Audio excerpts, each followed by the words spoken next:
este panel de género y trabajo. Es la primera vez que se le dedica tiempo a un espacio en el cual todos estamos un poco conociendo, aprendiendo y entendiendo, y qué mejor que traer a estas compañeras que tenemos acá en el panel como para que nos empiecen a contar sus sensaciones. Allá en la punta la tenemos a María Fernanda Boriotti, que es presidenta de la FESPROSA,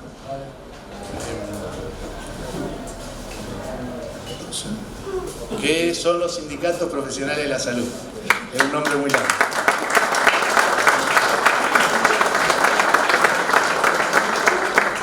Una compañera que, dicho sea de paso, la mayoría de los que transitamos por ahí las luchas en las calles en Rosario, la tenemos siempre a la par, peleando y discutiendo las condiciones de trabajo de sus compañeros.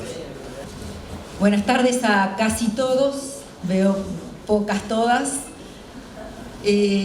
Marcos me presentó. Aparte de eso, soy mujer, soy mamá, bioquímica, trabajadora, y hace poco más de 10 años fundadora de un gremio de la provincia de Santa Fe que se llama CIPRUS, que es el Sindicato de Profesionales de la Salud, que me encontró de golpe en la calle reclamando por condiciones de trabajo y salarios dignos. Y en ese camino unos pocos definimos que teníamos que formar un gremio, y ese gremio hoy, después de 10 años, es el más representativo y el mayoritario de profesionales de la salud en la provincia de Santa Fe. Asimismo y en paralelo empezamos a ser parte de la Federación Nacional, FESPROSA, esta que le costó reproducir a Marcos, y trabajando fuertemente ahí, aprendiendo y estudiando cosas muy distintas a lo que es la salud y la bioquímica. Emprendimos también un camino de trabajar en todo el país con las diferencias que encontramos en cada una de las provincias argentinas. No se crean que para una mujer es sencillo. Si bien hay cosas que parecen que fluyen, las mujeres nos tenemos que encontrar con comentarios como: estás abandonando a tus hijos. ¿Por qué? Tienen padre también. Eso me lo decía mi mamá, por ejemplo. O de otros compañeros con mucha historia militante que no les alcanzaba con valorar el trabajo que estábamos haciendo o que hacíamos algunas mujeres, y tenían comentarios como: la rubia burguesa está aburrida y viene a hacer sindicalismo. Entonces son distintas formas de discriminación que nos encontramos las mujeres, porque seguro que ninguno de esos comentarios se los plantean para un hombre. Y a pesar de eso, bueno, seguimos adelante y trabajando con conciencia, y el 1 de enero fui elegida por todos mis compañeros del país como presidenta de la Federación Nacional. Es la primera vez que este cargo lo ocupa una mujer, y a nosotros no nos hizo falta un estatuto o un cupo femenino para la inclusión de las mujeres en nuestro Consejo Directivo Nacional. De 39 cargos, 23 somos mujeres.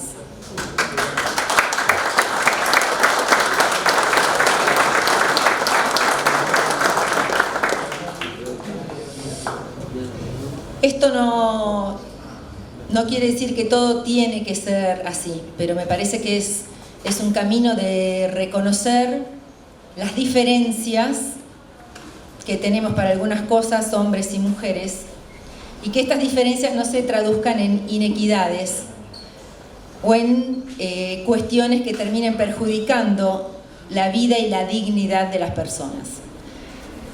Tenemos que deconstruir lo que tenemos en la cabeza, que las mujeres nos tenemos que quedar en la casa. No sé dónde está escrito eso, no sé qué cuestión rara, anatómica o biológica tenemos las mujeres que diga que nos tenemos que quedar en la casa lavando, planchando, cuidando chicos, llevando a los chicos a la escuela, al médico. Y qué cosa rara tendrán los hombres que no tienen que encargarse de la casa, de lavar la ropa, de la salud de los chicos, de la escuela, etcétera, etcétera. Eso es una imposición cultural que tenemos que empezar a mirar distinto, porque va en perjuicio de las mujeres, porque eso limita nuestro acceso laboral, limita cuántas horas podemos estar trabajando, porque nos tenemos que encargar de todo eso que teóricamente nos tenemos que encargar. Y la culpa social que recae sobre las mujeres no recae sobre los varones, que tienen el rol de salir a trabajar, traer la plata a la casa y tener bien agarrada a la familia o a la mujer, siendo el que la mantiene. Eso también es una cuestión de violencia y que lleva a que muchas mujeres, cuando sufren violencia doméstica, no puedan terminar ese vínculo porque no tienen cómo mantenerse, porque han vivido según el sistema, las religiones y la sociedad ha impuesto desde siempre que se tenía que ocupar de las cosas de su casa. Entonces, como verán, yo hice las cosas bastante distinto. Hasta determinado momento sí trabajaba, era la gerenta absoluta de mi casa, bancos, hijos, lleve, traiga y demás. Y mi esposo se dedicaba a trabajar y a estudiar mucho para ser muy buen profesional. Y yo trabajaba, estudiaba para ser la mejor profesional y me hacía cargo de todo. Y mi horario de trabajo terminaba cuando todos se iban a dormir. Es agotadora la vida de esa manera. Si le pusiéramos pesos a la tarea que las mujeres hacemos en nuestra casa, como madres, como esposas, como gerentas de familia, le aseguro que los superbonos que ustedes consiguen a fin de año lo tengo que multiplicar por lo menos por 3 mensualmente para que a mí me compense. Es impensado si uno tiene que pagar a la persona que cuida de los hijos, que cuida de la casa, que cuida de los adultos mayores que hay en la familia y aparte hace trámites y hace todo lo que hay que hacer en una casa, no alcanza. Pasa a ser un índice bastante alto del Producto Bruto Interno del país si todas las mujeres cobráramos por las tareas domésticas y de cuidado que hacemos. Eso como para reflexionar un poco y desvalorizar tanto a los que aún hoy siguen haciendo eso en detrimento de su vida y de su desarrollo personal, en detrimento de poder estudiar y de tener la posibilidad de tener un trabajo de calidad y no un trabajo part-time que muchas veces no solo no está bien remunerado, sino que no tiene aportes ni cargas sociales. Eso como para dar un pantallazo en forma fácil, casera, a las cuestiones de género, a las cuestiones y de género más que de sexo, que son cosas distintas. Y a las cuestiones impuestas, esto no solo que yo tengo que hacerme cargo de mis hijos y de las cosas de la casa, sino que ustedes no lloran. ¿Quién dijo? Cuando nacemos lloramos todos. Y la sociedad, la cultura hace que después el machote no pueda llorar. ¿Dónde se ha visto eso? O que nos condicionen nuestra vida sexual. El hombre tiene más necesidad sexual que la mujer. ¿Qué les pasa? Eso es una imposición. Entonces, abramos la cabeza, consideremos compañeras, compañeros, pares, pero las mujeres estamos en otra. Y ojalá todos juntos podamos avanzar hacia ese otro momento que estamos transitando, las mujeres defendiendo nuestros derechos, defendiendo nuestros cuerpos y las decisiones que queremos tomar. Hemos recorrido un largo camino, muchachas, decían. En este contexto de recorrer caminos, en este contexto de trabajar sobre las violencias, porque todas estas cuestiones también llevan a la violencia doméstica, a la violencia económica, esto que decía antes de que yo te mantengo, ¿me das para el supermercado? Por Dios, es la plata de la casa, es decir, yo trabajo acá y vos trabajás afuera, es de la casa, no es tuya, porque voy a alimentar a tus hijos. Eso es violencia. La violencia que sufrimos las mujeres en el ámbito laboral, con mayor discriminación, porque a ustedes seguro no les preguntan cuando van a una entrevista laboral cuántos hijos tienen, qué edad tienen sus hijos y si piensan embarazarse.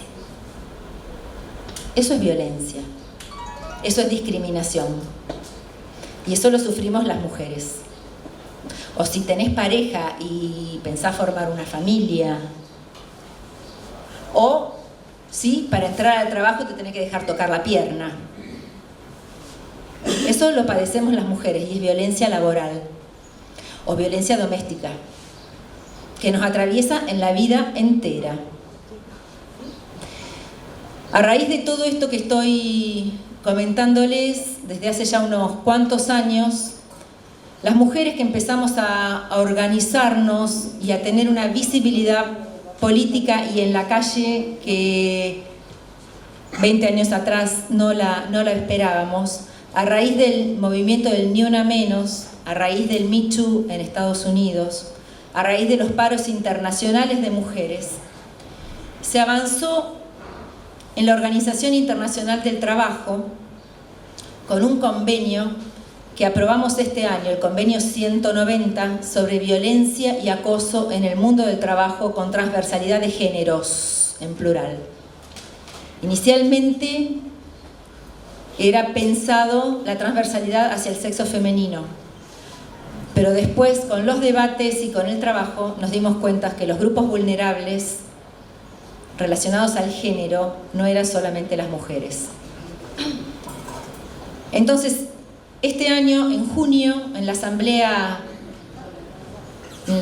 número 100 de la Organización Internacional del Trabajo, logramos, con mucho esfuerzo y con trabajo de más de 3 años en Ginebra, que se aprobara un convenio que es fantástico y que es una herramienta que todos los trabajadores debemos apropiarnos. Es tan claro en la concepción de qué es violencia y qué es acoso en el mundo del trabajo, con definiciones concretas y fuertes, que no solo toman a la acción violenta, sino también a la amenaza de esa acción violenta. Yo puedo darle una trompada, pero también puedo amenazarla con la trompada. Y eso es un acto violento. Y siempre tiene que estar la intención de causar daño. Y sea daño físico, sea psicológico. En este convenio se incluye el daño psicológico, que no logramos que se contemple en la ley de ART que tenemos acá, pero sí se contempló en el convenio 190 de la Organización Internacional del Trabajo. La violencia económica, la violencia sexual, todo eso se contempla por definición en un convenio que toma los mejores pactos internacionales de derechos humanos, pactos contra la discriminación, pactos contra la violencia hacia la mujer, los convenios fundamentales de la Organización Internacional del Trabajo, considerando que no estamos libres de violencia si no hay negociación colectiva y si no hay libertad sindical, que no hay un mundo libre de violencia si hay discriminación y si no hay salud y seguridad para los trabajadores. Por eso les digo que es un convenio tan rico y es un convenio fabuloso. Incluye, más allá de todas las normativas, inclusive las argentinas, porque tenemos muchas leyes que si las tomáramos realmente estaría bueno poder avanzar con la cantidad de normativas que tenemos en el país.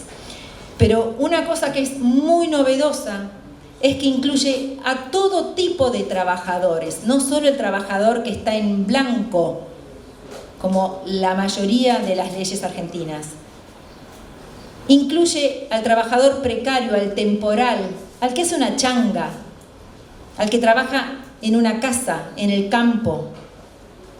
Incluye a las terceras partes. Es decir, que alguien que viene hacia mí puede ser víctima de violencia, yo lo puedo violentar, o puede ser quien me violente. Por ejemplo, en una administración, por ejemplo, en un hospital, un paciente. Otra cosa muy relevante de este convenio es que logramos que no se incluyeran a los empleadores como tal, como víctimas de violencia. Esto puede parecer simple, pero un empleador, por ejemplo, es Cargill, o un empleador es la General Motors. Y para ellos, claramente lo dijeron en la sesión, la huelga es violenta. Entonces, ellos querían incluirse como víctimas de violencia para avanzar aún más sobre el derecho a huelga que viene retrocediendo año a año en la Organización Internacional del Trabajo. Desde el 2011 que no salía un convenio. Así que imagínense cómo festejamos cuando pudo salir esto, que realmente llorábamos de alegría por lo que significó para la lucha de las mujeres y por la herramienta completa que es para todos los trabajadores. No sirve para nada si no nos apropiamos de ella, ¿eh? Tener leyes o tener convenios, si no las usamos, si no sabemos de su existencia, no sirve para nada. Para nada. Es como tener en la vitrina una botella que no sabes si está llena, vacía, y la heredaste, está ahí, no sirve para nada, para juntar mugre. Esto es lo mismo. Tenemos que tomarlo, tenemos que empoderarnos de este convenio, porque exige prevención. Nosotros tenemos en la provincia de Santa Fe los comités mixtos. El comité mixto es un ámbito para trabajar la violencia y el acoso como unidad. Es un ámbito donde se pueden llevar denuncias, donde tenemos que trabajar en la prevención. Porque algo que yo también digo regularmente es que no nos podemos pasar sumariando a los compañeros cuando parte del problema es la falta de capacitación. Que hay compañeros que no saben tratar, que destratan más que tratan, con los que compartimos diariamente la vida. Ni hablar cuando cómo es el trato hacia las mujeres, muchas veces. Entonces, compañeros, hay que aprender a vincularse, hay que aprender a tratar a nuestros compañeros y nuestras compañeras. Es el primer paso. Después, si no hay caso, avanzaremos. Pero lo primero es capacitarnos, entender de qué hablamos, qué son situaciones violentas, qué es el acoso laboral. Del acoso sexual, me parece que todos tienen claro qué es. Aunque muchas veces, o históricamente, parte de la relación de los médicos con enfermera era pasar y tocarles el culo. Hoy no. Hoy es acoso. Es parte de la evolución que hemos tenido hombres y mujeres en el mundo del trabajo. Pero les doy ejemplos concretos como para que se den cuenta cómo eran las cosas hace unos años atrás y cómo han evolucionado hoy. Y eso es aprendizaje. Y no hubiera cambiado si no hubieran estado las mujeres en la calle marcando claramente que si te digo que no, es no. Y lo mismo pasa con las formas, cómo me dirijo a mi compañero, cómo me dirijo a mi compañera. ¿Por qué digo esto de las formas? Porque nosotros vivimos y estamos en un mundo que tiene una concepción heteropatriarcal y binaria, hombre, mujer y el patriarcado instalado, donde hay diferencias de poder que se instalan y según dónde esté parado yo, puedo ser más vulnerable o no y te trato mejor o peor. Cuanto más me alejo del modelo que se nos ha impuesto, binario y heteropatriarcal, soy más vulnerable a las situaciones de violencia. Es decir, soy mujer embarazada, migrante. Para que sean claros, viene una mujer boliviana embarazada. con su chola, una cholita, va a ser mucho más vulnerable que una mujer blanca que está inmersa en nuestra sociedad. Un muchacho que tiene HIV, que tiene SIDA, va a ser más vulnerable que otra persona sana. Ni hablar de los discapacitados, o las personas que tienen otras capacidades. Todo eso está más alejado del modelo en el que estamos, que es del hombre alto, esbelto, bonito. Cuanto más lejos de eso, más posibilidades de ser vulnerables. En la búsqueda de empleo, en los vínculos con nuestros compañeros. Porque a Laura a lo mejor no le molesta que le diga, che, gordi, pero a otro le revienta. Y el gordi o el gordita, todos los días, que empieza a ser hasta despectivo y hasta me doy cuenta que le molesta, entonces lo sigo haciendo, termina siendo acoso. Entonces tenemos que repensar cómo nos tratamos, cómo nos dirigimos unos a otros y cómo hacemos vínculos para que el lugar donde transcurre gran parte de nuestra vida, el lugar donde nos desarrollamos, sea un lugar que dé gusto ir, sea un lugar de felicidad. Porque la dignidad, compañeros y compañeras, no está relacionado a la plata. La dignidad que se pierde por el acoso, la dignidad que se pierde por la violencia laboral, no se soluciona con más plata encima. Porque el que se da cuenta que ha sido violentado, hostigado y acosado en su trabajo, cuando reacciona, está reventado. De las personas que se animan a denunciar, y digo se animan porque es un proceso, casi entre un 70 y un 80% son mujeres. A los hombres les cuesta mucho más denunciar. No creo que sea porque no son acosados laboralmente.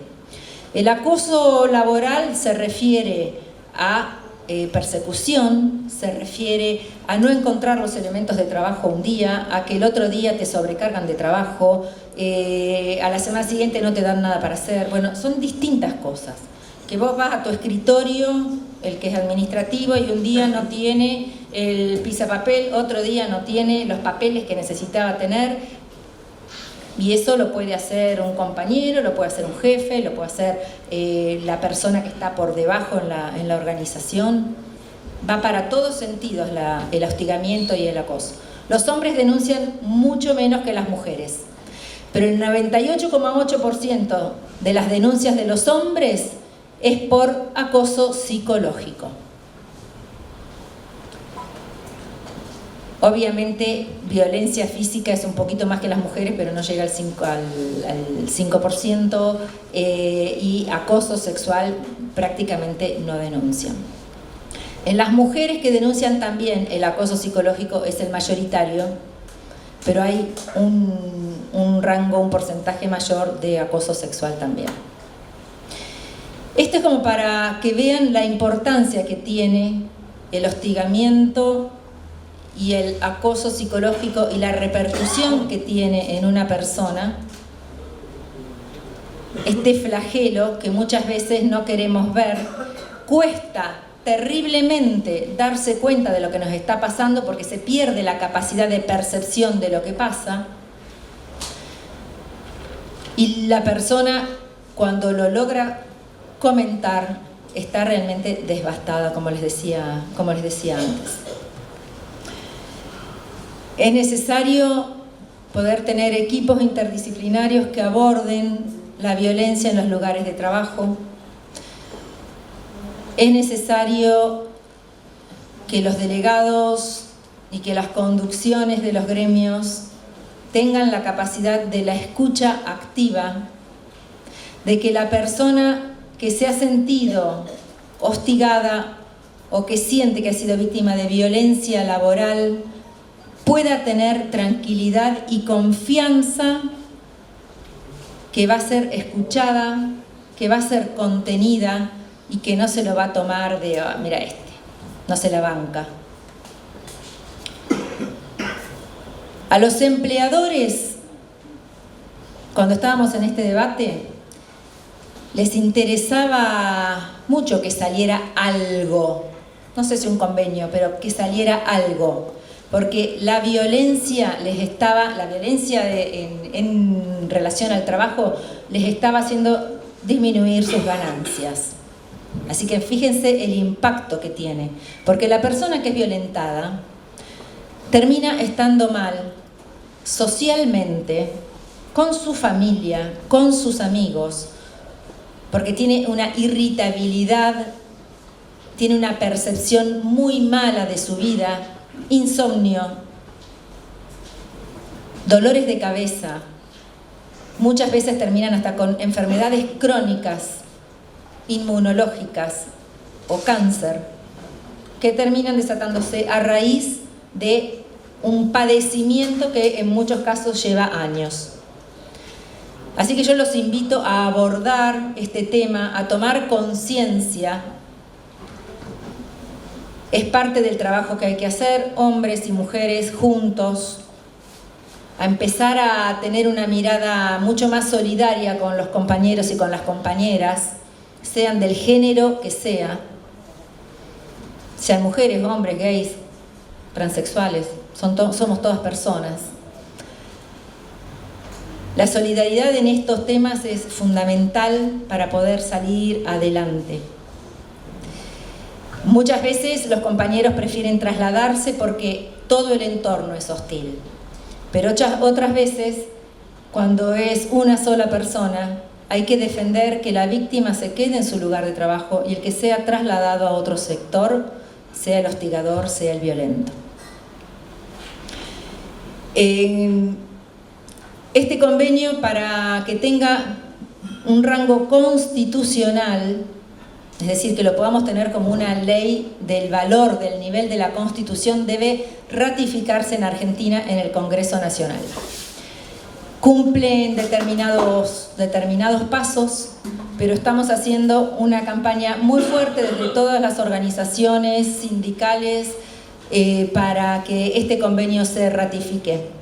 Le hemos pedido por nota formal al presidente electo que apenas este convenio llegue por el proceso que tiene que tener al Poder Ejecutivo, lo mande inmediatamente al Congreso para que sea ratificado y tengamos así una herramienta más, una herramienta que nos permita defender nuestra vida con dignidad, que nos permita ser felices en nuestro lugar de trabajo, que nos permita cambiar la cabeza con lo que es un trabajo digno, un trabajo decente, que no está solamente relacionado al salario.